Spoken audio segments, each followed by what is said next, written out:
عزیزان گرامی، اسی لیے مشہور قول ہے من عرف نفسہ فقد عرف ربہ، جس نے اپنے آپ کو پہچانا اس نے اپنے رب کو پہچان لیا۔ خود اپنے متعلق سب سے پہلے معلومات حاصل کر لے کہ میرا بچپنا کیوں ہے، میری جوانی کیوں ہے، مجھے اگر بڑھاپا دیا گیا ہے تو کیوں ہے، میری سانسوں کا کیا حساب کتاب ہے، میں اس دنیا میں ساری سہولتیں کھا پی کر کے استعمال کر کے کیوں رہ رہا ہوں، کوئی تو مقصد ہوگا۔ مثال کے طور پر آپ کو اچانک کسی نے 5 اسٹار ہوٹل میں بلایا، وہاں پر طرح طرح کے کھانے لگے ہوئے تھے، بہترین روم ہیں، آپ گئے اور وہاں کے کھانے بھی استعمال کرتے رہے، وہاں کے رومز بھی استعمال کیے، وہاں کا پانی استعمال کیا، جو جو سہولیات تھیں وہاں پر سب آپ نے استعمال کیا، لیکن کیا یہ آپ کا فرض نہیں بنتا کہ آپ کو دعوت کس کام کے لیے دی گئی تھی؟ وہاں پہ اس 5 اسٹار ہوٹل میں کوئی پارٹی تھی، کسی کی شادی، کسی کا ولیمہ، کسی کا عقیقہ، کیا تھا؟ کیوں بلایا گیا تھا آپ کو؟ کیوں بلایا گیا؟ ایک بڑے فنکشن ہال میں آپ کو کیوں بلایا جاتا ہے؟ آپ کو تو یہ معلوم ہی ہوتا ہے مجھے فلاں کی شادی میں بلایا گیا، ولیمے میں بلایا گیا، عقیقے میں بلایا گیا، منگنی میں بلایا گیا، آپ کو معلوم ہوتا ہے کیوں بلایا گیا ہے۔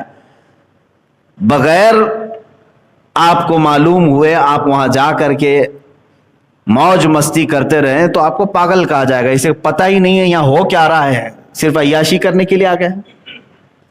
عزیزان گرامی وقار، تمہارے اس کائنات میں جلوہ گر ہونے سے پہلے اللہ تعالیٰ نے کیا چیزیں تمہارے لیے نہیں سجائیں؟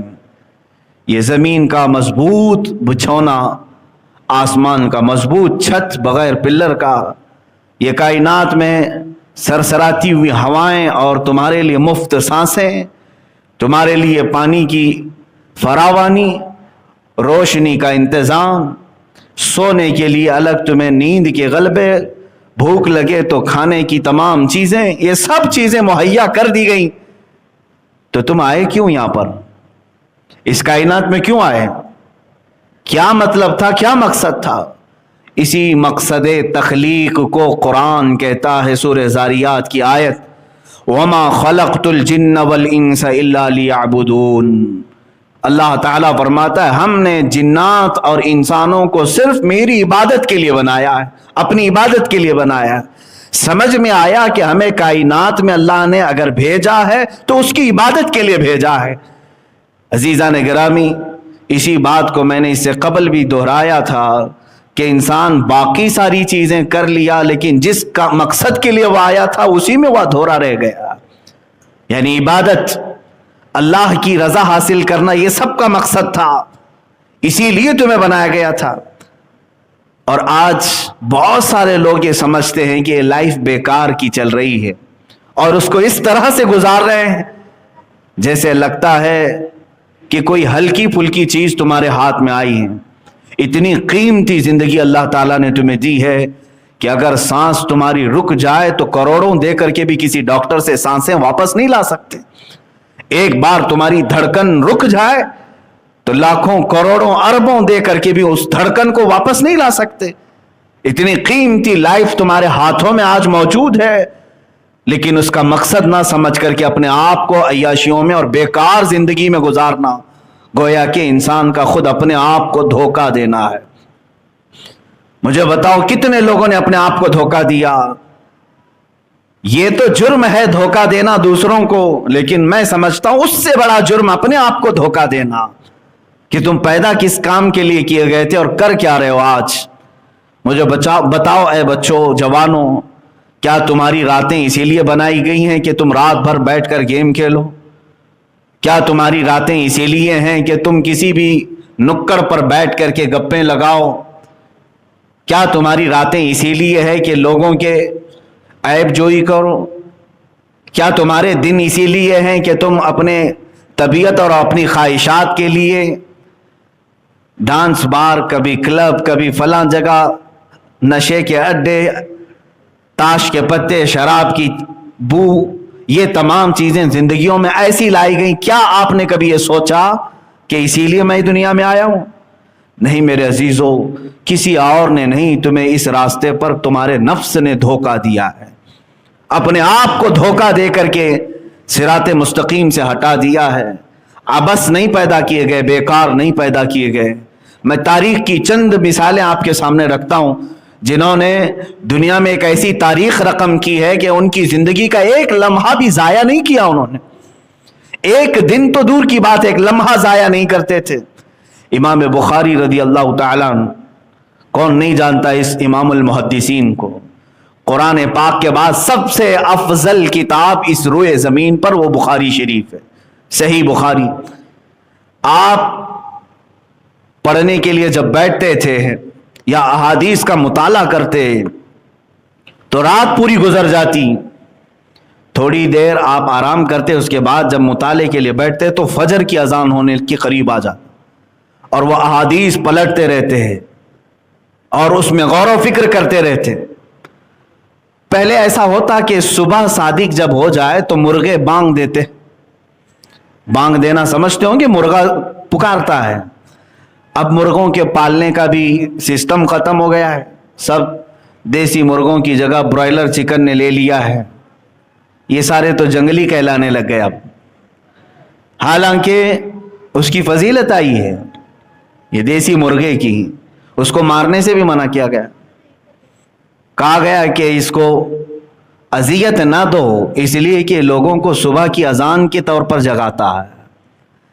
تو پہلے یہی ہوتا تھا کہ برابر وقت پر صبح صادق پر مرغا بانگ دیتا اور لوگ یہی سمجھتے کہ اب فجر کا وقت ہو چکا ہے، وہ برابر فجر کے وقت پکارتا اور اس مرغے پر لعنت بھیجی گئی ہے جو آدھی رات میں پکارتا ہے، کہا گیا وہ شر ہے، وہ شیطانی ہے۔ خیر، امام بخاری رحمت اللہ تعالی علیہ کچھ لکھ رہے تھے یا پڑھ رہے تھے، مرغے نے بانگ دی، تو جیسے ہی مرغا بانگ دیتا آپ اپنی کتاب بند کر دیتے اور مسجد کی طرف چلے جاتے۔ نماز کا وقت ہو چکا ہوتا جب آپ فجر کی ادائیگی کے لیے آتے۔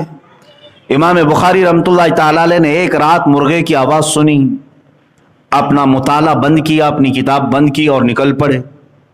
مسجد آئے تو پتہ چلا ابھی فجر کا وقت ہونے میں کافی ٹائم باقی ہے، کافی ٹائم کا مطلب آدھا گھنٹہ، آدھا سے پونا گھنٹہ ہوگا، اتنا وقت باقی تھا ابھی طلوع صبح صادق کے لیے۔ امام بخاری رحمۃ اللہ تعالی علیہ کو جلال آ گیا، حالانکہ اگر کوئی وقت سے پہلے مسجد میں آ جائے تو ثواب ہی ہے، کیا خرابی ہے۔ امام بخاری رحمۃ اللہ تعالی علیہ اس قدر جلال میں آئے کہ آ کر کے آپ نے ایک جملہ کہا کہ اللہ اس مرغے کو قتل کر دے،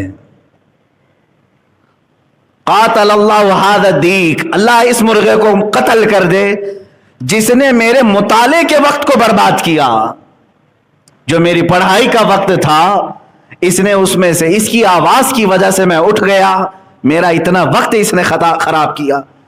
مرغا فجر کی اذان سے پہلے ختم ہو چکا تھا، مر چکا تھا۔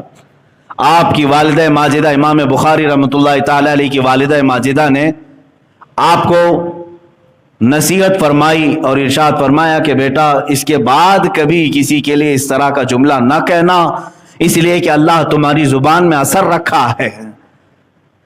بتانا مقصود یہ ہے میرے عزیزو کہ ان کا کتنا وقت گیا ہوگا، آدھا سے پونا گھنٹہ، جس کے لیے وہ اتنے جلال میں آئے کہ اس مرغے کو پھر کبھی دوبارہ پسند نہیں فرمایا اور وہ ختم بھی ہو گیا۔ یہاں تو پوری کی پوری راتیں ضائع ہو گئیں، برس کے برس ضائع کیے، مہینوں ضائع کیے اور کبھی اف تک نہیں۔ میرے عزیزو تمہارے پاس جو وقت ہے یہ بہت ہی قیمتی وقت ہے اللہ کو منانے کے لیے اور اس کو راضی کرنے کے لیے۔ میں ایک حدیث پاک آپ کو سنا کر مقصد زندگی آپ کو بتانا چاہوں گا۔ اللہ کے نبی صلی اللہ تعالی علیہ وسلم ارشاد فرماتے ہیں، لا تزول قدما ابن آدم حتی یسأل عن خمس، قیامت کے دن ابن آدم یعنی ہر انسان، کوئی انسان کے دونوں قدم ہٹ نہیں سکیں گے اپنی جگہ سے۔ جو محشر کا میدان ہوگا، میرے آقا صلی اللہ علیہ وسلم فرماتے ہیں لا تزول قدما ابن آدم،